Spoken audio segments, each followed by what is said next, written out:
మీ అందరికీ వందనములు. మీ అందరూ బాగున్నారా? ఈరోజు దేవుని వాక్యము ఆదికాండము 50వ అధ్యాయము 21వ వచనం. కాబట్టి భయపడకుడి, నేను మిమ్మును మీ పిల్లలను పోషించెదను. ఈ మాట యోసేపు తన అన్నదమ్ములతో చెప్తున్నటువంటి మాటలు. నిజంగా ఒక మాటలో మనం చెప్పాలేనంటే యోసేపు జీవితం చాలా విచిత్రమైనది. చిన్నతనము నుండే ఆయన అసహించబడటం, ఆ యొక్క అన్నల ద్వారా దూషించబడటం, ద్వేషించబడటం, అసూయపడబడటం, అలాగే అన్నదమ్ములే యోసేపుని చంపాలని ప్రయత్నం చేయటం, ఆ ప్రయత్నం నుండి తప్పించి మరలా ఐగుప్తీయులకు అమ్మివేయటం, ఐగుప్తీయులు వచ్చినటువంటి ఆ యొక్క యోసేపు అనేక శ్రమలు అనుభవించిన తర్వాత దేవుడు ఇచ్చినటువంటి తనకిచ్చిన జ్ఞానమును బట్టి దేవుని యొక్క నామ మహిమ కొరకు ఐగుప్తులో రాజు అవటం జరిగింది. అయితే ఈ విధంగా యోసేపు జీవితంలో కార్యం జరుగుతూ వస్తున్న క్రమంలోనే అన్నదమ్ములు వారి తండ్రి గారైన యాకోబు జీవితంలో కూడా కార్యములు జరుగుతూ వచ్చినాయి. వారు కూడా ఆశీర్వదించబడటం, మరి అంతేకాకుండా ఆ యొక్క వారు నివాసం ఉంటున్నటువంటి దేశంలో అనేక రకాలైనటువంటి పరిస్థితులు మారి వారి యొక్క దేశంలో కరువు రావటం జరిగింది.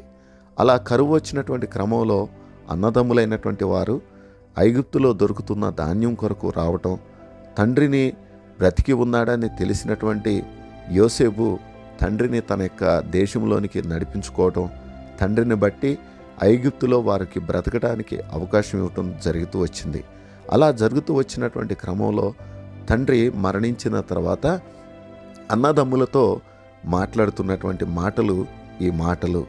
ఒకవేళ అవకాశం దొరికితే ఆయన ఐగుప్తులో ఒక రాజుగా ఉన్నటువంటి ఆయన యోసేపు గారు తను పగ తీర్చుకోవాలి అన్నదమ్ముల మీద అని అనుకుంటే ఒక్క క్షణం సరిపోదు.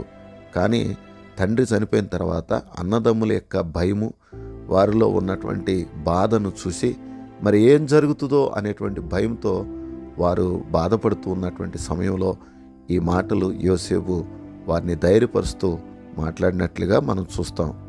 ప్రియ సహోదరుడా, సహోదరి, దేవుని యందు విశ్వాసం ఉంచి దేవుని మీద నమ్మకంతో ముందుకు సాగుతున్నటువంటి వ్యక్తి శత్రువులకు కూడా మేలు చేసే స్థాయిలో ఉంటాడు, కానీ ఏమాత్రం కీడు చేయడు. కనుక దేవుని బిడలంగా మనమందరము ఈరోజు నేర్చుకోవాల్సింది ఏంటనంటే యోసేపును చూసి శత్రువులను కూడా ప్రేమించడం నేర్చుకోవాలి. ఇక్కడ అన్నదమ్ములు శత్రువులుగా భావించారు, కానీ అన్నదమ్ములను ఎప్పుడు కూడా యోసేపు శత్రువులుగా భావించలేదు. కనుక అలాంటి గుణాన్ని కలిగిన వారిని దేవుడు ఆశీర్వదించుతాడు అనడానికి ఇది ఒక చక్కని ఉదాహరణగా కనిపిస్తుంది. అలా క్రైస్తవ సమాజం ఉండాలని దేవుడు కోరుతున్నాడు. అలా ఉండుటకు ఈ వాక్యం వినుసున్న మనందరికీ తన కృపను అనుగ్రహించి నడిపించునుగాక. ఆమెన్.